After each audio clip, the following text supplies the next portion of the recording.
hausse des prix à la consommation a encore accéléré en juin aux États-Unis et se trouve désormais au plus haut depuis novembre 1981.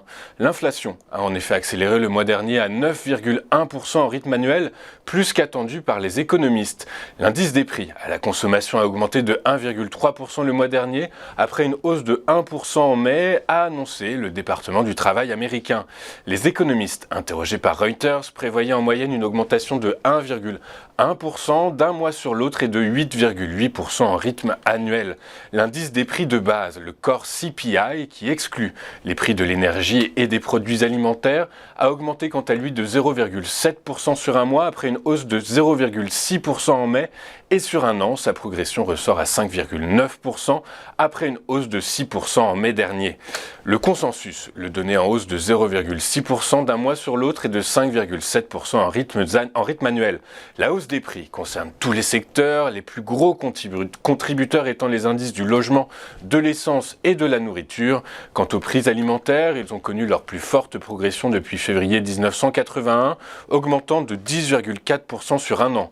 Les prix de l'énergie ont augmenté quant à eux de 41,6% sur un an, enregistrant là leur plus forte hausse depuis avril 1980. Ceci étant, certains analystes pensent déceler un frémissement de ralentissement et les données de juillet pourraient marquer un retournement de tendance. Les prix à la pompe sont en effet en léger repli depuis quelques jours aux États-Unis, tout comme le prix de certaines matières premières, le blé, le maïs ou bien encore le cuivre. Toujours est-il que ces nouveaux chiffres devraient en tout cas inciter la Fed à poursuivre le resserrement de sa politique monétaire.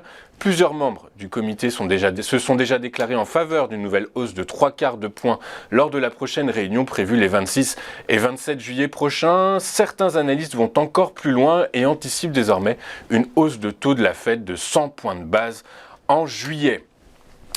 En Amazonie, la destruction avance plus vite que le savoir. D'après une étude du collectif Map Biomass, l'Amazonie a perdu 74 millions d'hectares de végétation native de 1985 à 2020, soit l'équivalent de la superficie du Chili.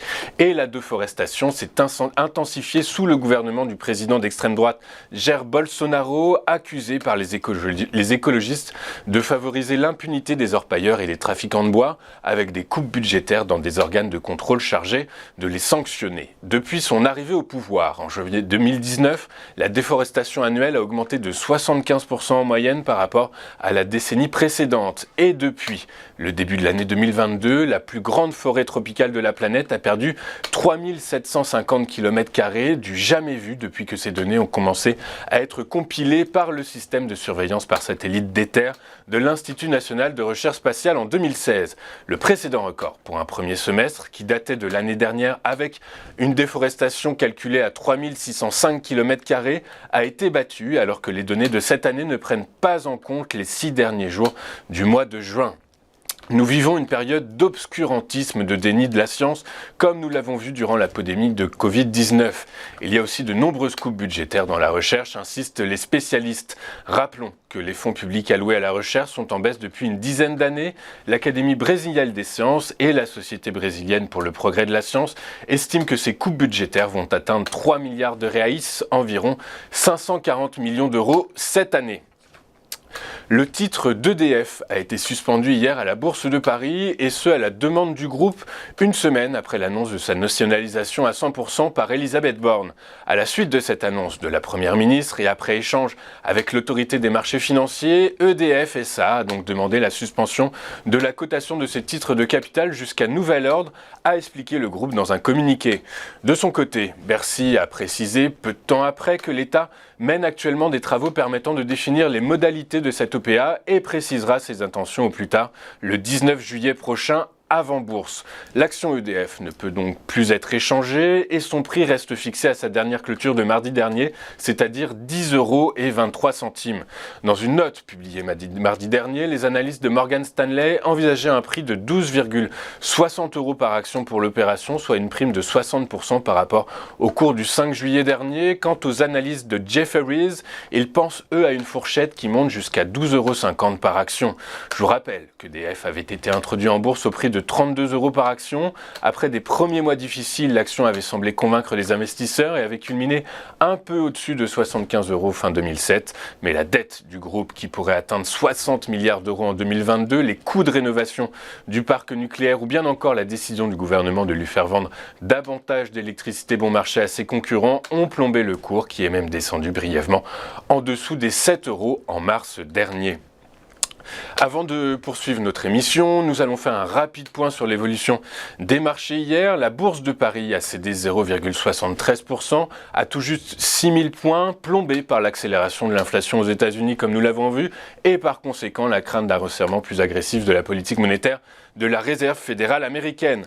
Seul le secteur de l'énergie a tiré son épingle du jeu, bien aidé en cela par la hausse des cours du pétrole et du gaz naturel. Le gaz naturel qui s'est apprécié de 9%. Esso et Total Energy ont respectivement pris 2,48% et 0,17%. Le reste de la cote parisienne a été lâché par les investisseurs. Parmi les principaux reflux, nous retrouvons les financières qui ont abandonné 1,69%, les télécoms qui ont reculé de 1,25%, les matériaux de base qui ont cédé 1,15% et les biens de consommation qui ont lâché 0,83%. SES, Forestia et Dassault Aviation ont vu leurs cours respectifs reculer de 4,17%, 3,92% et 3,88%.